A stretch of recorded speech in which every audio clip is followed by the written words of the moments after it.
ప్రారంభ ప్రార్థన చేసి పరిచర్యను ప్రారంభించుకుందాం. కృపా కనికరము కలిగిన దేవా, ప్రేమామయుడా, కరుణా సంపన్నుడా, దయగల మా తండ్రి, ఉదయకాల సమయంలో మీ దయగల సింహాసనం ఎదుటకు మమ్మల్ని తీసుకొచ్చారు. అందుకై నీకు వందనాలు చెల్లిస్తున్నాం. నమ్మదగిన దేవుడు, కృపా వాత్సల్యత కలిగిన దేవుడు, పరిశుద్ధుడవు, ప్రేమామయుడవు, కరుణా సంపన్నుడవు, దయగల తండ్రివి, ఆశ్చర్య కార్యములు, అద్భుత కార్యములు చేయు దేవుడవు, మారని దేవుడవు, మార్పు చెందని దేవుడవు. ఈ ఉదయకాల సమయంలో నీ పరిశుద్ధ మందిరంలోనికి మమ్మల్ని తీసుకొచ్చినందుకై నీకు వందనాలు స్తుతులు చెల్లిస్తున్నాం తండ్రి. గడిచిపోయిన వారమంతా నీ కృపాక్షేమములు మా వెంట ఉంచి మమ్మల్ని భద్రపరిచి ఆశీర్వదించి దీవించి రక్షించి విమోచించి నీ సొత్తుగా నీ ప్రజలుగా చేసుకున్నారు. అందుకై నీకు వందనాలు స్తుతులు చెల్లిస్తున్నాం తండ్రి. ఈ ఉదయకాల సమయంలో నీ పరిశుద్ధ మందిరములో ఆత్మతో సత్యముతో ఆరాధించడానికి మమ్మల్ని సమకూర్చినారు. అందుకై నీకు వందనాలు స్తుతులు చెల్లిస్తూ ప్రభు నీ సన్నిధి మాతో ఉంచండి. చేరి వచ్చిన ప్రియులను బట్టి నీకు వందనాలు. ఇంకొను రావలసిన వారు కూడా సకాలంలో రావడానికి సహాయం చేయండి. మీ ఆత్మ సంచారం మాకు దయచేయండి. ఆత్మతో సత్యముతో ఆరాధించడానికి సహాయం చేయండి. పాటల ద్వారా వాక్యం ద్వారా ప్రభు నీ నామాన్ని హెచ్చించుటకు, పూజించుటకు, ఘనపరచుటకు కృప చూపించమని ప్రార్థన చేస్తున్నాం. ఈ విధంగా మరి సార్వత్రిక సంఘాలు జ్ఞాపకం చేసుకోండి. 7 ఖండాలలో జరుగుతున్న పరిచర్యను జ్ఞాపకం చేసుకోమని ప్రార్థిస్తూ ఇచ్చిన మహాశ్రేష్టమైన సమయాన్ని బట్టి నీకు వందనాలు చెల్లిస్తూ యేసుక్రీస్తు నామములో స్తుతించి ప్రార్థించి వేడుకొంచున్నాము తండ్రి. ఆమేన్.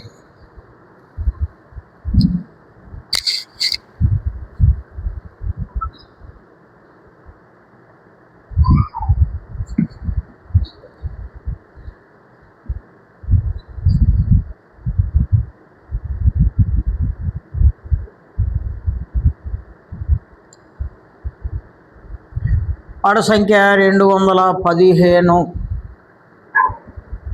లేక 213. భజింపరండి ప్రభు యేసుని అనే పాట పాడదాం. 215 లేక 213. భజింపరండి ప్రభు యేసుని ఆత్మ సత్యములతో, ప్రేమమయుని పరమా తండ్రిని భజింపరండి. పాప క్షమాపణ మనకిచ్చెను, మనలా విమోచించే రక్తముతో. పాప క్షమాపణ మనకిచ్చెను, మనలా విమోచించే రక్తముతో. జయము జయము మన ప్రభుకి, జయము జయము మన ప్రభుకి. భజింపరండి ప్రభు యేసుని ఆత్మ సత్యములతో, ప్రేమమయుని పరమా తండ్రిని భజింపరండి. ఆత్మ మందిర ప్రత్యక్షతను సాగే, నేత్రము తెరచెను యేసుని చూడా. ఆత్మ మందిర ప్రత్యక్షతను సాగే, నేత్రము తెరచెను యేసుని చేరా. ఆశ్చర్య కరుడు సదాకాలము, ఆశ్చర్య కరుడు సదాకాలము. భజింపరండి ప్రభు యేసుని ఆత్మ సత్యములతో ప్రేమమయుని పరమా తండ్రిని భజింపరండి ఘనత పొంద సదా రాజ్యమునిచే స్వచ్ఛము పొంద వారసులమైతిమి ఘనత పొంద సదా రాజ్యమునిచే రాజ్యము పొంద వారసులమైతిమి హోసన్నా హోసన్నా విజయునికి హోసన్నా హోసన్నా విజయునికి భజింపరండి ప్రభు యేసుని ఆత్మ సత్యములతో ప్రేమమయుని పరమా తండ్రిని భజింపరండి జగమును జయించే జీవితమునిచే సిలువ శక్తి చే మనలను గాచేగా జగమును జయించే జీవితమునిచే సిలువ శక్తి చే మనలను గాచేగా స్తుతుల బెంతుమో ముక్తిదాతకే స్తుతుల బెంతుమో ముక్తిదాతకే భజింపరండి ప్రభు యేసుని ఆత్మ సత్యములతో ప్రేమమయుని పరమా తండ్రిని భజింపరండి సంగము ప్రభుని చెర తెరిచుచెగా సదాకాలమాయనతో నుండ నెప్పుడు సంగ ప్రభుని చెర తెరిచుచెగా సదాకాలమాయనతో నుండ నెప్పుడు సాగిలా పడేదము సృష్టికర్తకే సాగిలా పడేదము సృష్టికర్తకే భజింపరండి ప్రభు యేసుని ఆత్మ సత్యములతో ప్రేమమయుని పరమా తండ్రిని భజింపరండి. పాట సంఖ్య 408 లేక 405. తెరువు నీ హృదయ ద్వారంబు నేడే ప్రభు యేసునందే రక్షణ కలదు అనే పాట. తెరువు నీ హృదయ ద్వారంబు నేడే ప్రభు యేసునందే రక్షణ కలదు. నిర్లక్ష్యముగా జీవించనేలా నిర్లక్ష్యముగా జీవించనేలా వేచి ఉన్నది తీర్పు నీ కొరకై పరమోనాకే గోట ఆయత్తపడుము. తెరువు నీ హృదయమును జన్మంబుతోనే పాపివి నీవు నీతిమంతుడే లేడు. జన్మంబుతోనే పాపివి నీవు నీతిమంతుడే లేడు.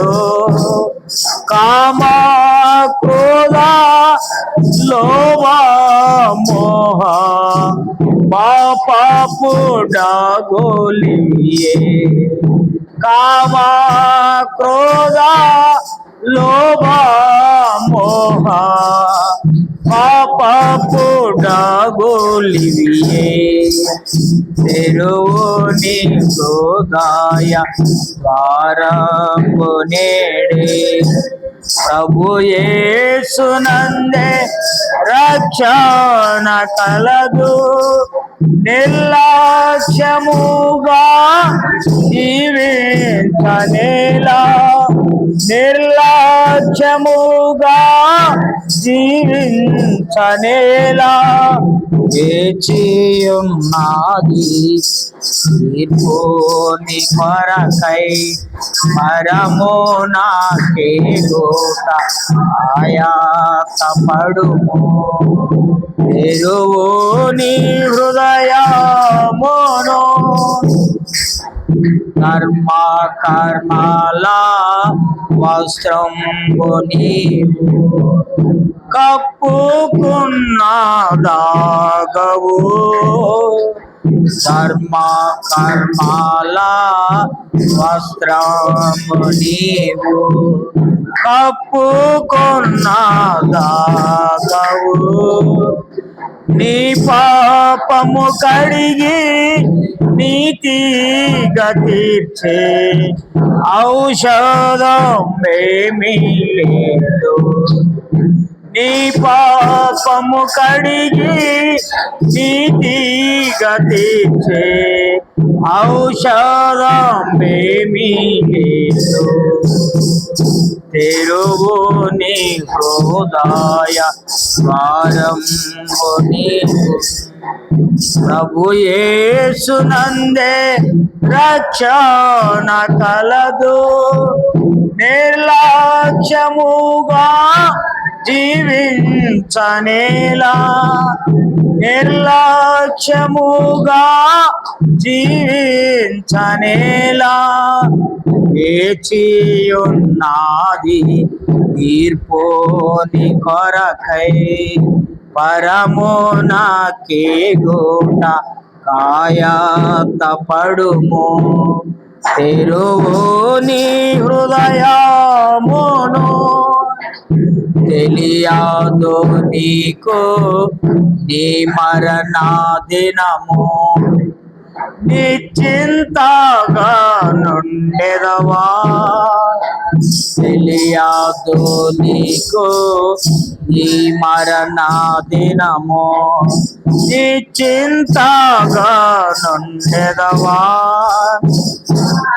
ఫలితము నరకమే వినుము విడిపించెడి వారెవరు పాప ఫలితము నరకమే వినుము విడిపించెడి వారెవరు తెరువుని హృదయ ద్వారము నేడే ప్రభు యేసునందే రక్షణ కలదు నిర్లక్ష్యముగా జీవించనేలా నిర్లక్ష్యముగా చనేలా వేచియున్నది తీర్పుని కొరకై పరము నాకే గూట ఆయాసపడుము తెరువుని హృదయమును పాపము వలన నీ జీవితమును నష్టపరచుకొందువా పాపము వలన నీ జీవితమును నష్టపరచుకొందువా భరింపలేని నరక బాధ ఏడ్పేగా నీ ఫలితము భరింపలేని నరక బాధ ఏడ్పేగా నీ ఫలితము తెరువు నీ హృదయ ద్వారము నేడే ప్రభు యేసునందే రక్షణ కలదు నిర్లక్ష్యముగా జీవించనేలా నిర్లక్ష్యముగా జీవించనేలా వేచి ఉన్నాది తీర్పు నీ కొరకై పరము నాకే కూట ఆయత్తపడుము తెరువు నీ హృదయమును పాపపు శిక్ష నీదయ్యుండ నిన్ను రక్షింపనించి పాపపు శిక్ష నీదయ్యుండ నిన్ను రక్షింపనించి సిలువా శ్రమలు భరించెనేసు నీకై రక్తము కార్చేగా సిలువా శ్రమలు భరించెనేసు నీకై రక్తము కార్చేగా తెరువు నీ హృదయ ద్వారము నేడే ప్రభు యేసునందే రక్షణ కలదు నిర్లక్ష్యముగా జీవించనేలా నిర్లక్ష్యముగా కనేలా వేచి ఉన్నది తీర్పు నీ కొరకై పరము నాకే ఆయత్తపడుము తెరువు నీ హృదయమును పాపపు శిక్ష నీదయ్యున్న నిన్ను రక్షింపనించే పాపపు శిక్ష నీదయ్యున్న నిన్ను రక్షింప సిలువా శ్రమలు భరించెనేసు నీకై రక్తము కార్చేగా సిలువా శ్రమలు భరించెనేసు నీకై రక్తము కార్చేగా తెరువు నీ హృదయ ద్వారము నేడే ప్రభు యేసునందే రక్షణ కలదు నిర్లక్ష్యముగా జీవించనేలా నిర్లక్ష్యముగా జీవించనేలా వేచి ఉన్నది తీర్పు నీ కొరకై పరము నాకే గూట ఆయత్తపడుము తెరువు నీ హృదయమును ఒప్పుకొనుము నీ పాపములను అపరాధి వంచు వేడు ఒప్పుకొనుము నీ పాపములను అపరాధి వంచు వేడు నీ పాపములను క్షమిన్ నీ రక్తముతో కడుగును నిన్ను రక్షణ నొందేదావును తన రక్తమందు కడుగును నిన్ను రక్షణ నొందేదావు తెరువు నీ హృదయ ద్వారము నేడే ప్రభు యేసునందే రక్షణ కలుగు నిర్లక్ష్యముగా జీవించనేలా, నిర్లక్ష్యముగా జీవించనేలా, వేచి ఉన్నది తీర్పు నీ కొరకై, పరము నాకేగుక ఆయకపడుము, తెరువు నీ హృదయమును. చివరిగా పాట సంఖ్య 102. ప్రభుని స్మరించు, ప్రభుని స్మరించు ఓ మనసా నా మనస. 102 లేక 100.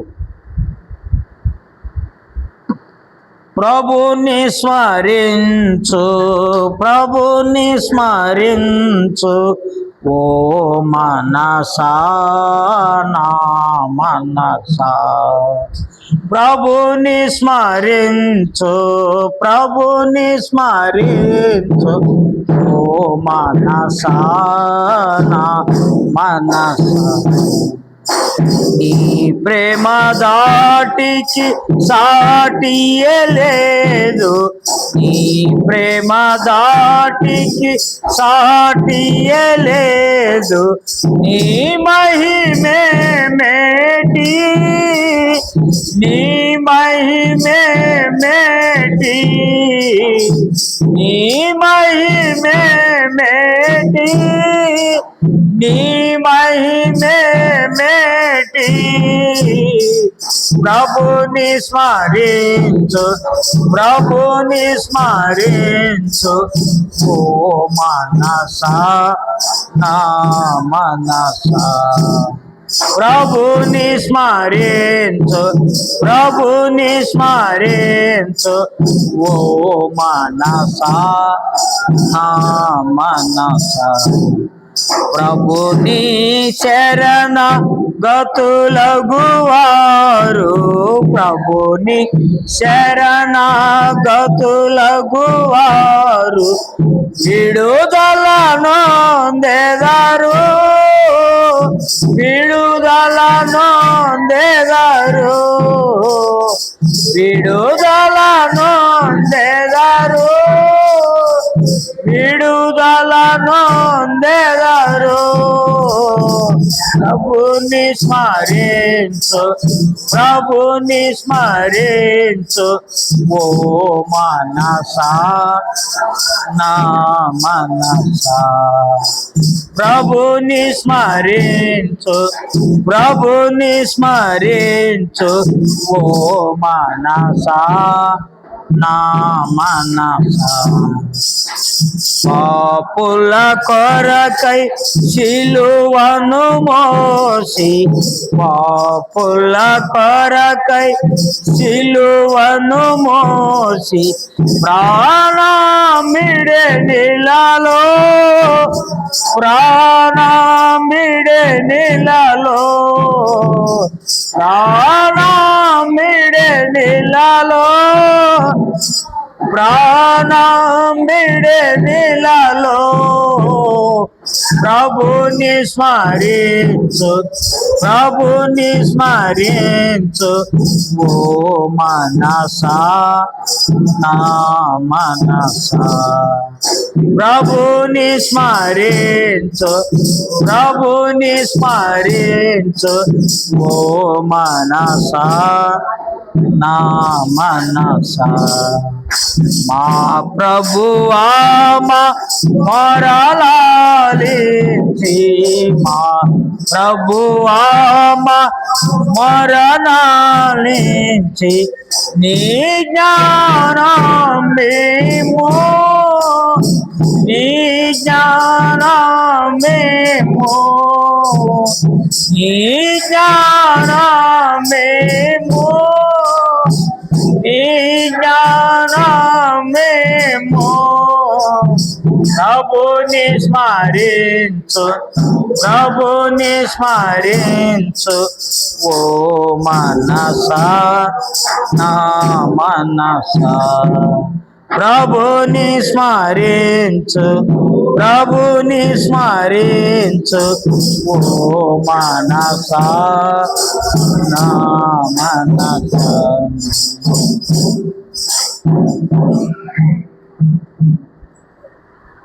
ఈరోజు మన ఆరాధన కొరకై దేవుని మాటలు విని దేవుణ్ణి ఆరాధిస్తాం. పరిశుద్ధ గ్రంథమైన బైబిల్లో నుండి కొన్ని విషయాలు ధ్యానించి దేవుణ్ణి ఆరాధిస్తాం. యోహాను సువార్త 3వ అధ్యాయం 16వ వచనం. పరిశుద్ధ గ్రంథమైన బైబిల్లో నుండి యోహాను సువార్త 3వ అధ్యాయం 16వ వచనం చదవండి. దేవుడు లోకమును ఎంతో ప్రేమించెను కాగా ఆయన తన అద్వితీయ కుమారునిగా పుట్టిన వాని యందు విశ్వాసముంచు ప్రతి వాడును నశింపక నిత్య జీవం పొందినట్లు ఆయనను అనుగ్రహించెను. ప్రార్థన చేసుకొని దేవుని మాటలు విందాం. కృపా కనికరము కలిగిన దేవా, ప్రేమామయుడా, కరుణా సంపన్నుడా, దయగల మా తండ్రి, ఉదయకాల సమయంలో మా గొంతులెత్తి నిన్ను గురించి పాడుకోవడానికి మీరు మా ఎడల చూపిన నీ మహాకృపను బట్టి నీ వందనాలు చెల్లిస్తున్నాం. మరొకసారి మీ మాటలు వినడానికి మేము సిద్ధపడుతూ ఉండగా మాతో మాట్లాడండి. మాకందరికీ వినే చెవి, గ్రహించే మనసు, లోబడే స్వభావం దయచేయండి. ప్రభ గలిబిలి చేయనైన చీకటి శక్తులను, అంధకార సంబంధమైన అధికారం నుండి విడిపించండి. మేము నీ సన్నిధానములో నిన్ను మహింపరచుటకు, గణపరచుటకు కృప చూపించండి. నీ ఆత్మ సంచారం దయచేయండి. ఆత్మతో సత్యముతో ఆరాధించడానికి మమ్మల్ని సిద్ధపరచమని ప్రార్థిస్తూ యేసుక్రీస్తు నామములో స్తుతించి ప్రార్థించి వేడుకొనుచున్నాము తండ్రి. పిల్లరా, మనం దేవుణ్ణి ఆరాధించడానికి దేవుని మందిరములోనికి చేరి ఉన్నాం. మనుషులందరూ దేవుణ్ణి ఆరాధించాలి అనేది దేవుని కోరిక. అయితే ఆ ఆరాధన మరి దేవదూతలైన లూసిఫర్ ఆ ఆరాధనను భంగం చేశాడు. మానవుడు దేవుణ్ణి ఆరాధించనీయకుండా తనను ఆరాధించాలని కోరుకున్నాడు. అందుకనే లోకములో పాపము ప్రవేశించింది. మానవులందరూ పాపాత్ములైపోయారు. దేవుణ్ణి ఆరాధించడములో విఫలమైపోయారు. తిరిగి దేవుడు మానవుణ్ణి ప్రేమించి తిరిగి పరిశుద్ధునిగా చేసి తిరిగి దేవుణ్ణి ఆరాధించాలని దేవుడు ఆశపడుతున్నాడు. మన ఆరాధనకు కారణం దేవుడు మన ఎడల ఉన్న తన ప్రేమ. దేవుడు మానవుని ప్రేమిస్తున్నాడు. వాస్తవంగా మానవుడు దేవుణ్ణి వెదకాలి, దేవుణ్ణి ప్రేమించాలి, దేవుని దగ్గరకు రావాలి. అయితే మానవుడు దేవుణ్ణి విడిచిపెట్టినందున, దేవునికి దూరమైనందున, దేవుని నిర్లక్ష్యము చేసినందున దేవుని ప్రేమ మానవుని ఎడల చూపిస్తూ దేవుడే మానవుని ప్రేమించాడు. ఆ ప్రేమను బట్టి యేసుక్రీస్తుగా భూమి మీదకి రావలసి వచ్చింది. యేసుక్రీస్తు వారు మానవునిగా వచ్చి మానవులందరిని ప్రేమించి మానవునికి రావలసిన శిక్ష అంతా ఆయన భరించి, ఆయన శిలువలో మరణించి, ఆయన సమాధి చేయబడి ఆయన తిరిగి లేచాడు. మరణాన్ని జయించాడు. ఆయన పరలోకానికి ఆరోహణమైపోతూ ఆయన అన్నాడు, ఇదిగో నేను మళ్ళా వస్తాను, నేనుండు దేవుని రాజ్యములో మీరు కూడా ఉంటారు, మిమ్మల్ని తీసుకెళ్ళడానికి నేను వస్తాను అని చెప్పేసి వెళ్ళిపోయినాడు. బైబిల్ గ్రంథం చెబుతుంది ఆయన త్వరగా వస్తున్నాడు అన్నాం. యేసు ప్రభు చెప్పారు, ఇదిగో నేను త్వరగా వచ్చుచున్నాను. ప్రకటన గ్రంథంలో రాయబడి అయితే ఆయన వచ్చే పర్యంతం మనం నమ్మకంగా యథార్థంగా దేవునికి మహిమార్థంగా బ్రతుకుతూ పరిశుద్ధులముగా జీవిస్తూ దేవుని రాజ్యానికి వారసులం కావాలని దేవుడు కోరుకుంటున్నాడు. అందుకనే దేవుని ప్రేమ మానవుని ఎడల వెల్లడైంది. మానవుని ఎడల వెల్లడైంది. చూడండి, రోమా పత్రిక 5వ అధ్యాయం 8వ వచనములో ఈ విధంగా వ్రాయబడి ఉంది.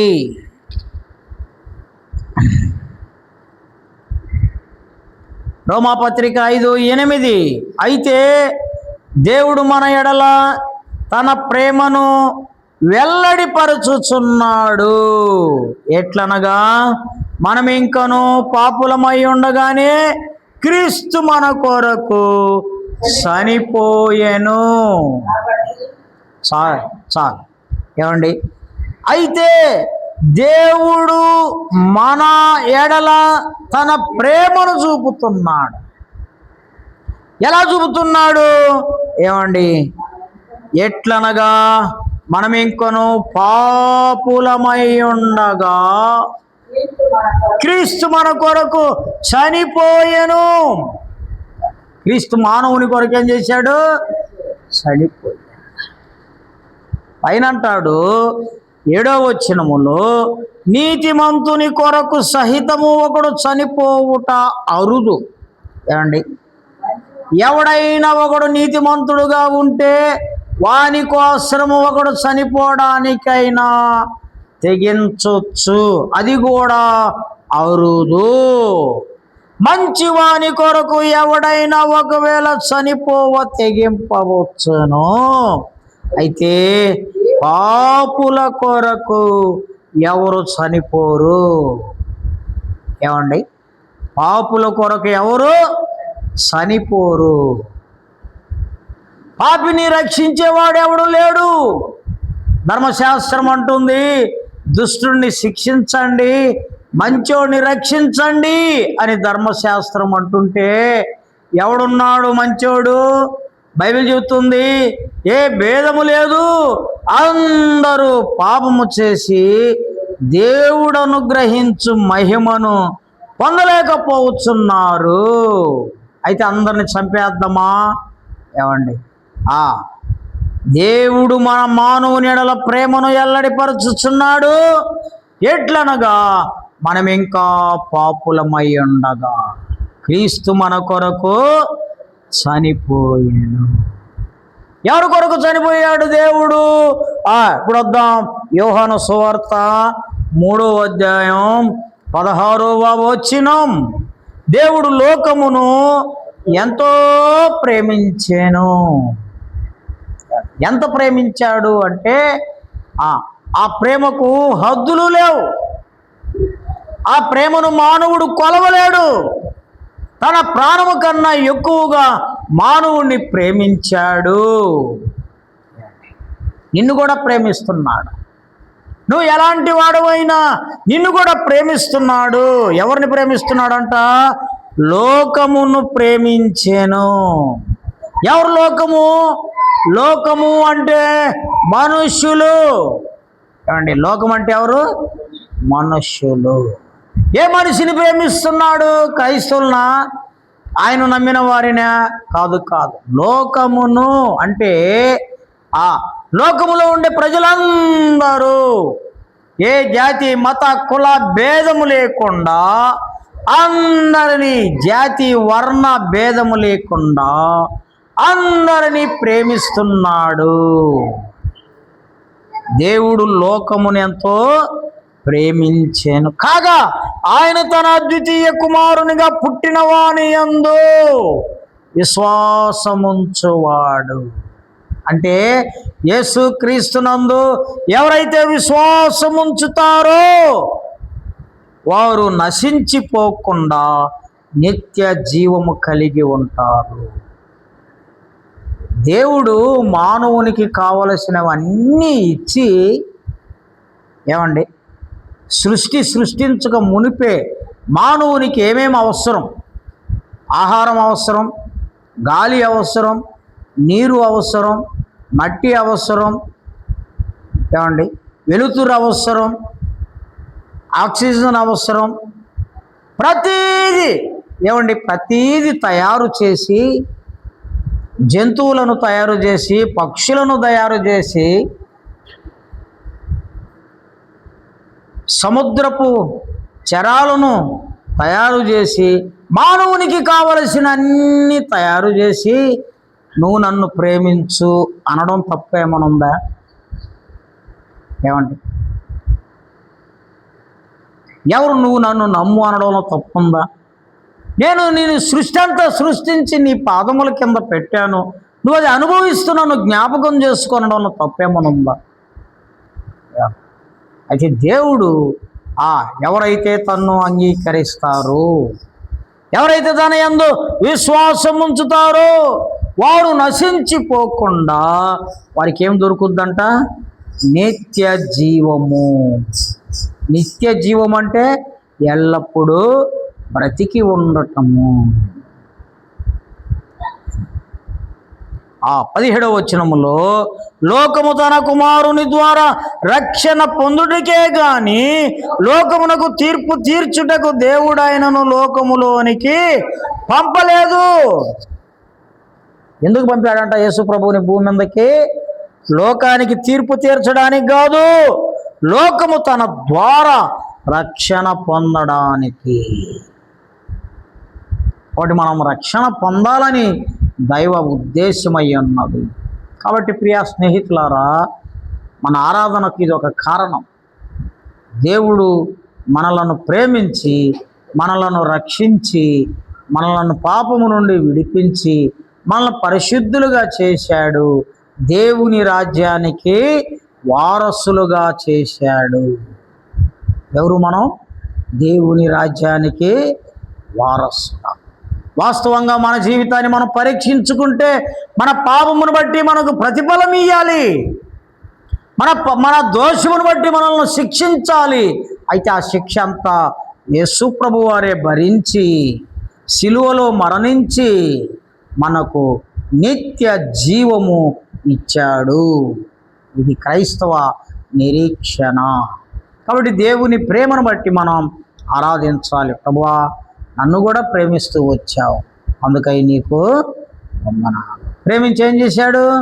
ప్రాణం పెట్టావు అయ్యా, రక్తం కార్చావు, అందుకై నీకు. రెండవది మన ఆరాధనకు కారణం చూడండి, 2 తెస్సలోనికయులకు రాసిన పత్రిక. అపోస్తలుడైన పౌలు 2వ తెస్సలోనికయులకు రాసిన పత్రిక 2వ అధ్యాయం 13వ వచనం.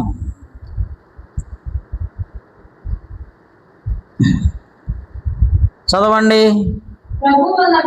ప్రభు వలన ప్రేమింపబడిన సహోదరులారా, ఆత్మ మిమ్మును పరిశుద్ధ పరచుట వలనను మీరు సత్యమును నమ్ముట వలనను రక్షణ పొందుటకు దేవుడు ఆది నుండి మిమ్మును ఏర్పరచుకొనేను గనుక మేము మిమ్మును బట్టి ఎల్లప్పుడూ దేవునికి కృతజ్ఞతాస్తుతులు చెల్లింప బద్ధులమై ఉన్నాము.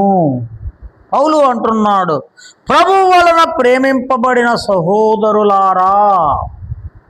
ఎవరి వలన ప్రేమించబడ్డాం? ప్రభువు ప్రేమించాడు. ఒకవేళ భర్త భార్యని ప్రేమిస్తే ఇప్పుడు దాకా ప్రేమిస్తున్నాడు.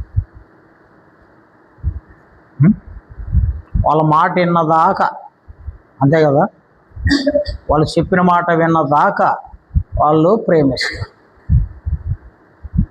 ఒకవేళ భర్త భార్యను ప్రేమించాలని, భార్య భర్తను ప్రేమించాలంటే ఇప్పుడు దాకా భర్త భార్య చెప్పిన మాట విన్నదాకా. ఒకరికొకరు పడకపోతే ప్రేమ ఉండదు. ఏమండి, ప్రభువు ప్రేమ తల్లిదండ్రులు ఎప్పుడు దాకా ప్రేమిస్తారు? ఒక వయసు వచ్చేదాకా. పెళ్ళిళ్ళు చేసి మా బాధ్యతలు అయిపోయినాయి వెళ్ళిపోండి అంటారు కదా. అయితే దేవుడు మనలను ప్రేమిస్తూ ఉన్నాడు. ఎప్పుడు దాకా ప్రేమిస్తున్నాడు అంటే మనం పుట్టక మునుపు మనల్ని ఎరిగి మనల్ని ప్రేమించాడు. మనము గర్భములో ఉన్నప్పుడు మనల్ని ప్రేమించి మంచి అవయవాలు ఇచ్చాడు. అందంగా పుట్టించాడు. పెరుగుతూ ఉన్నప్పుడు ప్రమాదాల నుండి రక్షిస్తూ పెంచుతూ వచ్చాడు. ఇప్పుడు కూడా ప్రేమిస్తూ ఉన్నాడు. యేసు ప్రభు అన్నాడు, దేవుడు అన్నాడు ఇర్మీయా గ్రంథములో, శాశ్వతమైన ప్రేమతో నేను నిన్ను ప్రేమించుచున్నాను. 31వ అధ్యాయం ఇర్మీయా పత్రిక పుస్తకం, ఇర్మీయా పుస్తకం 31:3 ఉంది.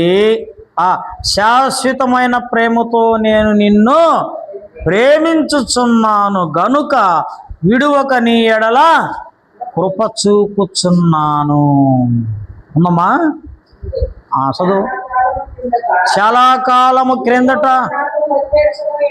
యెహోవా నాకు ప్రత్యక్షమై ఇట్లా, నేను శాశ్వతమైన ప్రేమతో నేను నిన్ను ప్రేమించుచున్నాను గనుక విడువక నీ ఎడల కృప చూపుచున్నాను. ఏమండి, విడువక నీ ఎడల కృప చూపుచున్నాను, కారణం శాశ్వతమైన ప్రేమతో నేను నిన్ను ప్రేమించుచున్నాను. ఇక్కడ అంటాడు, మిమ్మును పరిశుద్ధపరచుట వలనను మీరు సత్యమును నమ్ముట వలనను రక్షణ పొందుటకు దేవుడు ఆది నుండి మిమ్మును ఏర్పరచుకొనేను. ఏమండి, ఏర్పరచుకున్నాడు, భద్రము చేశాడు. ఎందుకు? దేవుడి ప్రేమను మనం అర్థము చేసుకొని ఆయన యందు విశ్వాసముంచుట వలన. దేవుని ప్రేమ మానవుని విశ్వాసము రక్షణ పొందుటకు కారణమైనది. మా ఊర్లో ఒక ఆమె యేసు ప్రభు గురించి చెబితే తిట్టింది. సరేలే, నేను గమ్ముగా ఉన్నా. ఇక సంవత్సరం దాటక తలికి ఆమెకి వ్యాధి వచ్చింది. ఏం వ్యాధి వచ్చిందంటే భయం, సస్తానేమో అని ఎక్కడెక్కడో తిరిగి ఏదేదో చేసి లాస్ట్కి నా దగ్గరకు వచ్చి, అయ్యా యేసు ప్రభువు చెప్పయ్యా, నాకు బాగా వద్దాము.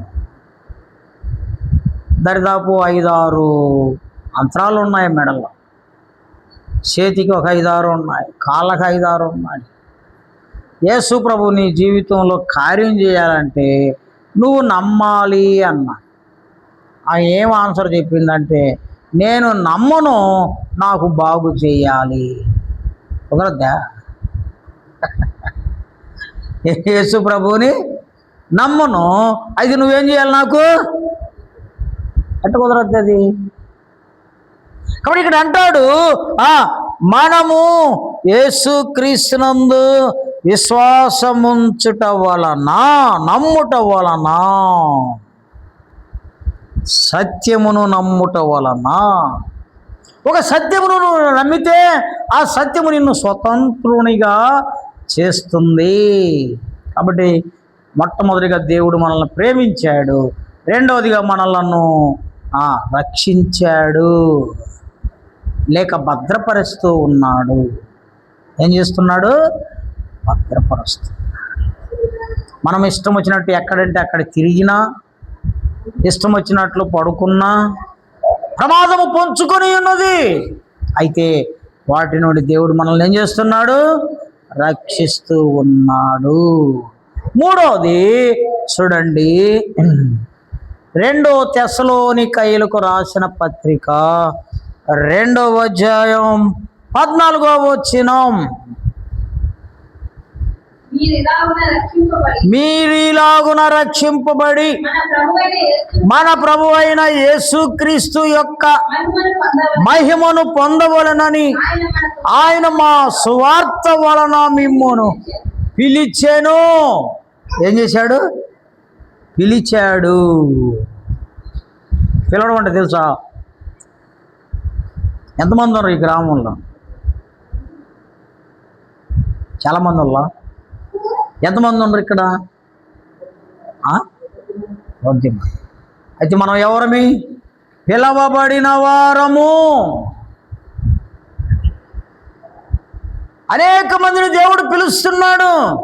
ప్రయాసపడి భారము మోయిచున్న సమస్త జనులారా నా యొద్దకు రండి, నేను మీకు విశ్రాంతినిస్తాను. విశ్రాంతి లేక, శాంతి లేక, సంతోషం లేక, నెమ్మది లేక, పాపములో కొట్టుమిటలాడుతున్న వారులారా నా యొద్దకు రండి అని పిలిస్తే ఏమండి, ఒక్కొక్కరు ఒక్కొక్క కారణం. ఆయన దేవుడు కాదులే అని కొందరు, ఆయన మన దేశస్థుడు కాదులే అని కొందరు, ఏమండి ఆయన దేవుడైతే 3 మేకులు వెరుక్కోలేరా అని కొందరు. ఏమండి మనిషి సత్యమును నమ్మడానికి చాలా కష్టం. అబద్ధమును చాలా త్వరగా నమ్ముతారు. ఏమండి అబద్ధమును చాలా త్వరగా నమ్ముతారు, సత్యమును నమ్మరు. అయితే దేవుడు మనలను పిలిచాడు. ఆ పిలుపును నమ్మడానికి, విశ్వాసం ఉంచడానికి మన మనోనేత్రాలు తెరిచాడు. మూడోది, ఆయన మనల్ని ఏం చేశాడు? పిలిచాడు. ఎందుకు పిలిచాడు? ఏమండి ఎందుకు పిలిచాడు? మొదటి తెస్సలోనికయులకు రాసిన పత్రిక 2వ అధ్యాయం 11వ వచనం. తన రాజ్యమునకును మహిమకును మిమ్మును పిలుచుచున్న దేవునికి తగినట్లుగా మీరు నడుచుకొనవలెనని మేము మీలో ప్రతివానిని హెచ్చరించుచు, ధైర్యపరచుచు, సాక్ష్యమిచ్చుచు, తండ్రి తన బిడ్డల ఎడల నడుచుకున్న రీతిగా మీలో ప్రతివాని ఎడల మేము నడుచుకుంటామని. ఏమండి ఇక్కడ ఏమంటున్నాడంట? తన రాజ్యమునకును మహిమకును మిమ్మును పిలుచుచున్న దేవునికి. ఏమండి ఎందుకు పిలిచాడు మనల్ని? తన రాజ్యమునకు. ఒక దినం వస్తుంది, ఈ పంచభూతములు మహావేంద్రముతో లయమైపోతాయి అని బైబిల్లో వ్రాయబడి ఉంది. ఆకాశము, భూమి, గాలి, నీరు, నిప్పు మహావేంద్రముతో లయము కాబోతున్నాయి. బైబిల్ చెప్తూ ఉంది. యేసు ప్రభు రాకడికి ముందు యుద్ధాలు జరుగుతాయి, కరువులు వస్తాయి, వ్యాధులు వస్తాయి, తెగుళ్ళు వస్తాయి. ఇదే నా రాకడకు సూచన. ఏమండి యుద్ధాలు జరుగుతూ ఉన్నాయి. కొన్ని దేశాలలో అన్నం లేక అలమటించే వాళ్ళు ఉన్నారు. రాజ్యం మీదకి రాజ్యం వస్తుంది, దేశాల మీదకి దేశాలు వస్తున్నాయి. ఏమండి బలహీనులను బలవంతులు దోచుకుంటున్నారు. అన్యాయము భూమి మీద విస్తరిస్తూ ఉంది. ఎందుకు జరుగుతున్నాయి? యేసు ప్రభు రాకడ కొరకు. యేసు ప్రభు అన్నాడు, ఇదిగో నేను త్వరగా వచ్చుచున్నాను. కాబట్టి ఆయన యందు విశ్వాసం ఉంచితే తన రాజ్యమునకు మహిమనకు. మహిమ ఏంటి? ఆయన రాజ్యములో ఉండేది మహిమ. మహిమ అంటే ఏంది?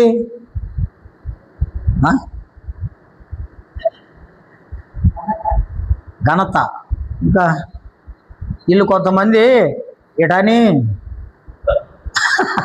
ఇక్కడ చూపిస్తాడు, ఏదో ఉంటుంది కాగితం, అది మహిమ. ఎంత మహిమ ఉందా ఆయన కాడ!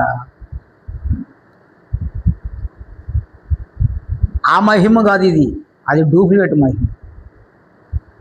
ఇంతకుముందు ఒక ఆయన ఆ జేబులో చేపెట్టి యూబూది తీసి ఇచ్చేవాడు. రకరకాలుగా ఎవరు కోరితే ఇది ఇచ్చాడు, అది మహిమ. దేవుని రాజ్యములో మహిమ ఎల్లప్పుడూ సంతోషంగా బ్రతకడం. ఆడ ఎప్పుడు వెలిగే ఉంటుంది, ఎప్పుడు ఆనందముతో జీవించడమే దేవుని మహిమ.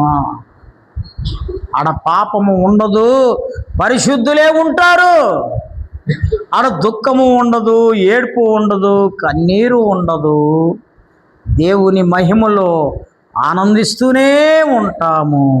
ఇక్కడైతే నిద్రలేచి పండుకున్న దాకా దిగులే కదా. ఏమి తిందాం, ఏమి సంపాదించుకున్నాం, ఏ పనికి వెళ్దాం, ఎవరు పనికి పిలుస్తారు, ఏదో 10 రూపాయలు వస్తే జల్తా చేద్దాం అంటే అది ఒకవైపు అయితే, పిల్లలను సాకాలా, అన్నం కావాలా, ఆహారం కావాలా, ఏమేం కావాలా, పని చేద్దాం. నిద్రలేచి పండుకున్న దాకా చింత, దిగులు, ఏడుపు. అయితే దేవుని రాజ్యములో ఇవన్నీ ఉండవు. ఆడ బంగారు వీధులు, ఆడ జీవవృక్ష ఫలం ఉంటుంది. బైబిల్లో రాయబడి ఉంది, జయించు వారిని నా రాజ్యములో జీవవృక్ష ఫలాలు భుజింపనిస్తాను. ఎక్కడున్నాయి ఇంతకుముందు ఇవి? ఏదేం తోటలో ఉన్నాయి. ఆదాము పాపం జీవవృక్ష ఫలాలు తినుంటే బతికుండేవాడు, సచ్చి ఉండేవాడు కాదు, సావు వచ్చిండేది కాదు. అది తింటాడేమో అనుకొని ఆదామును బాబును ఏం చేశాడు? బయటికి తరివేశాడు. ఆ జీవవృక్ష ఫలాలు రేపు మనం భుజించబోతున్నాం. కాబట్టి దేవుని రాజ్యానికి మనలను పిలిచినాడు. ఆయన రాజ్యమునకు, ఆయన మహిమనకు పిలిచినోడు ఎలాంటి వాడు అంటే నమ్మదగినవాడు. ఎలాంటి వాడంట? నమ్మదగినవాడు. 1 కొరింథీ పత్రిక 1వ అధ్యాయం 9వ వచనం. 1 కొరింథీ పత్రిక 1వ అధ్యాయం. ప్రభు అయిన యేసుక్రీస్తు అను తన కుమారుని సహవాసమునకు మిమ్మును పిలిచిన దేవుడు నమ్మదగినవాడు. ఈ దేవుడు నమ్మదగినవాడు. ఎలాంటి వాడండి? నమ్మదగినవాడు అంటే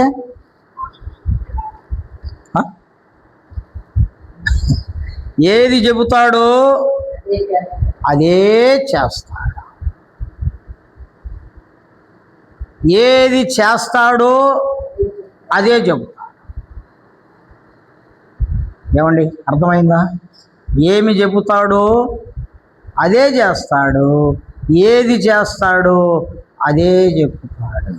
అది నమ్మకం. సరే, మీరందరూ మా వాళ్ళు, మీరు నమ్మకున్న పర్వాలేదులే రండి. నమ్మకత్వం అది. నమ్మకత్వం కాదు. ఎందుకు ఆయన నమ్మకస్తుడు అంటే దేవునికి పాపం అంటే ఎంత అసహ్యమో, పాపి అంటే అంత ప్రేమ. ఏమండి, పాపం అంటే ఎంత అసహ్యమో, పాపి అంటే అంత ప్రేమ. ఆ ప్రేమ గల దేవుడు మానవులను ప్రేమించి మానవులకి ఒక రాజ్యం ఇవ్వాలని, ఆ రాజ్యములో మానవులు యుగ యుగములు జీవించి ఉండాలని దేవుడు ఒక ప్రణాళిక వేశాడు. కాబట్టి ఆయన నమ్మదగినవాడు, మాట ఇచ్చి నెరవేర్చేవాడు, మాట తప్పేవాడు కాదు. మాట తప్పేవాడు కాదు. చూద్దాం, రోమాపత్రిక 8వ అధ్యాయం 28వ వచనం. రోమాపత్రిక 8:28. దేవుని ప్రేమించు వారికి అనగా ఆయన సంకల్పము చొప్పున పిలువబడిన వారికి మేలు కలుగుటకై సమస్తమును సమకూడి జరుగుచున్నవని ఎరుగుదుము. చాలు చాలు, మనం ఎరగాలి. ఏమని ఎరగాలి? దేవుని ప్రేమించు వారికి అనగా ఆయన సంకల్పము చొప్పున పిలవబడిన వారికి మేలు కలుగుటకై. దేవుడు మనల్ని ప్రేమించాడు, మనం కూడా దేవుణ్ణి ప్రేమిస్తున్నాం. ఏం జరగద్దంట? మేలు జరుగుద్ది. ఏం జరగద్ది? మేలంటే చెడు జరగదు, అంత మంచే జరగదు. మేలు కలుగుటకై సమస్తమును సమకూడి జరుగుతున్నవని ఎరుగుదుము. పిల్లోడు ఉంటాడు, చిన్న పిల్లోడు. తండ్రి ఏం చేస్తాడంటే, తల్లిదండ్రి పిల్లోడు పుట్టాడు కదా, పిల్ల పుట్టింది కదా, వాళ్ళకి ఆస్తులు సంపాదించాలి, కానీ వదిలేస్తే ఎట్లా, వాళ్ళు పెద్ద అయిన తర్వాత ఎట్ట బతుకుతారు, ముందుగానే అమాయకుడు, ఇప్పుడేమో అమాయకుడు అయి ఉండడు, అప్పుడు ముందుగానే అమాయకుడు. ఎందుకు అంటారు అమాయకుడని? ప్రేమ, తల్లిదండ్రుల ప్రేమ. ఇప్పుడు బజార్లో అందరితో గొడవ పెట్టుకొని వస్తాడు ఇంటికి. అయ్యా మీ అబ్బాయి మా అబ్బాయిని కొట్టొచ్చిండంటే, మా వాడు అట్టడు కాదు, మా వాడు చాలా మంచోడు. ఎందుకంటాం? ప్రేమ. కాబట్టి వాడికి ఆస్తి సంపాదిస్తాడు కదా, వాడు సంపాదించే ఆస్తి తల్లిదండ్రులు పిల్లలకి అర్థం కాదు కదా, పిల్లలకి అర్థం కాదు. వాళ్ళు అనుకుంటారు వాళ్ళకి ఖర్చులకు డబ్బులు ఇగిపోతే ఏ లాభం మా నాయన వాళ్ళు సంపాదించి, అది ఎప్పుడుకో ఎందుకు ఇప్పుడే కావాలా అనుకుంటారు. తల్లిదండ్రులు సంపాదించేది పిల్లలకి అర్థం కాదు. అయితే సంపాదిస్తారు, ఎప్పుడు ఎరుగుతారు వాళ్ళు అంటే, పిల్లలు ఒకరో పెద్ద అయిన తర్వాత, జ్ఞానం వచ్చిన తర్వాత. దేవుడు కూడా మనకు సమస్తము సమకూరుస్తూ ఉన్నాడు, అప్పుడే అర్థం కాదు మనకి. మనకు అన్నీ ఇప్పుడే ఇచ్చేయాలనుకుంటాం, ఏమండి, అన్నీ ఇప్పుడే ఇచ్చేయాలనుకుంటాం, మనకు అర్థం కాదు. దేవుడు సమస్తమును సమకూర్చి మేలు కలుగుటకై సమకూరుస్తున్నాడు అనేది మనం గుర్తెరగాలి. కాబట్టి చూడండి, 1 తెస్సలోనికైలకు రాసిన పత్రిక 5వ అధ్యాయం 9వ వచనం. 1 తెస్సలోనికైలకు రాసిన పత్రిక 5:9. ఎందుకనగా ప్రభు అయిన యేసుక్రీస్తు ద్వారా రక్షణ పొందుటకే దేవుడు మనలను నియమించెను గాని ఉగ్రత పాలొగుటకు నియమింపబడలేదు. ఏమండి, ఎందుకు మనల్ని నియమించాడు? ఎందుకు యేసు ప్రభు నమ్మెదడు చేశాడు అంటే, రక్షణ పొందడానికి. రక్షణ పొందుడికే గాని దేవుడు మనలను నియమించెను, ఉగ్రత పొందుటకు నియమింపలేదు. ఉగ్రత అంటే దేవుని ఉగ్రత. దేవుని ఉగ్రత ఎవరికి సృష్టించాడు దేవుడు? ఏమండి, దేవుని ఉగ్రత ఎవరి మీద పడుద్ది అంటే, దేవుని మాటలు వినని దేవుని దూతల మీద పడుద్ది. దేవుని మాట వినని దేవుని దూతలకు క్షమాపణ లేదు. ఎందుకు దేవుని దూతలకు క్షమాపణ లేదు అంటే, దేవుని దూతలు దేవుని చూస్తూ ఉన్నాయి, దేవుని శక్తి ఎలాంటిదో తెలుసు, దేవుని సామర్థ్యం ఎట్లో దేవునికి తెలుసు, దేవుని గురించి తెలుసు దేవుని దూతలకి. అలాంటివి తప్పు చేస్తే వాటికి క్షమాపణ లేదు.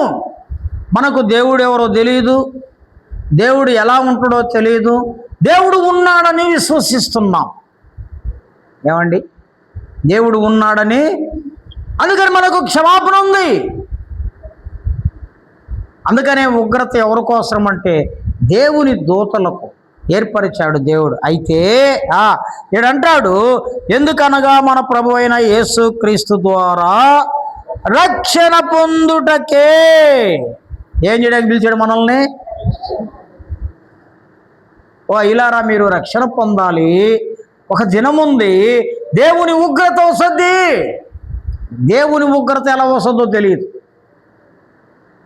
దేవుని ఉగ్రత ఎప్పుడు వస్తుందో, ఎలా వస్తుందో, దేవుని ఉగ్రత భూకంపం రూపంలో రావచ్చు, మనకు తెలియదు. దేవుని ఉగ్రత సునామీ టైపులో రావచ్చు. దేవుని ఉగ్రత అగ్ని వచ్చి కాల్చివేయచ్చు. దేవుని ఉగ్రత తెగుళ్ళు మాదిరి కూడా రావచ్చు. తెగుళ్ళు అంటే ఏంది? జబ్బులు వేరే, తెగుళ్ళు వేరే. తెగులు అంటే అర్థం ఏంటంటే, ఈ ఊరిలో కోళ్ళకు కానీ తెగులు వస్తే ఊరంతా చుట్టుకుంటుంది. ఒక ఇంట్లో తెగులు వస్తుంది కదా. మన కరోనా ఒక దేశంలో వచ్చింది, అది భూమి అంతా నిండుకోబోయింది. భూమిల మీద ఎన్ని దేశాలు ఉన్నాయో అన్ని దేశాలు, ఎన్ని గ్రామాలు ఉన్నాయో అన్ని గ్రామాలు, అది తెగులు. కాబట్టి దేవుని ఉగ్రత మానవుని పైన ఎలాగైనా రావచ్చు. సంఖ్యాకాండంలో రాయబడి ఉంది, ఇశ్రాయేలీయుల మీదకి దేవుని ఉగ్రత వచ్చినప్పుడు భూకంపం వచ్చిందంట. భూమి నెరివిడిచి దాంట్లో పడి చచ్చిపోయారంట. ఒరే భూమి నెరిడిచిందని పరిగిస్తూ ఉంటే అగ్ని వెంటాడి కాల్చిందంట ఇశ్రాయేలీయులు. దేవుని ఉగ్రత ఎలా వస్తుందో మనకు తెలియదు. దాని పోతూ యాక్సిడెంట్ జరగవచ్చు. అయితే మనం ఉగ్రత పొందడానికి దేవుడు మనలను పిలవలేదు. ఇక్కడ రాస్తున్నాడు, ఎందుకనగా మన ప్రభువు అయిన యేసు క్రీస్తు ద్వారా రక్షణ పొందుడికే దేవుడు మనల్ని పిలిచెను, కానీ ఉగ్రత పాలగుటకు నియమింపబడలేదు. కాబట్టి వీటిని బట్టి మనం దేవుణ్ణి ఆరాధించాలి. వీటిని బట్టి దేవుడు మనల్ని పిలిచాడు, దేవుడు మనల్ని ప్రేమించాడు, దేవుడు మనల్ని భద్రపరిచాడు. దేవుని రాజ్యానికి వారసులవ్వడానికి, దేవుని రాజ్యానికి వారసులవ్వడానికి పిలిచాడు. ఈ మాటల యందు నీకు నమ్మకం ఉందా? విశ్వాసం ఉందా? నువ్వు ఆరాధించు. ప్రభువా, నేను దేవుని ఉగ్రతకు పాలుదానిని కాకుండా, దేవుని ఉగ్రతకు ఉండకుండా నువ్వు నన్ను పిలిచావయ్యా, నన్ను భద్రపరిచావయ్యా, నన్ను ఏర్పరచుకున్నావయ్యా. ఏమండి, నువ్వు పిలిచినవాడు నమ్మదగిన వాడువు, అందుకై నీకు వందనాలు. ఒకరోజు వస్తుంది, నీ రాజ్యములో యుగ యుగాలు నేను జీవించి ఉంటాను అని నీ హృదయములో నుండి విశ్వాసముతో పలికే మాటలే ఆరాధన. మోకరించి దేవుణ్ణి ఆరాధిస్తాం.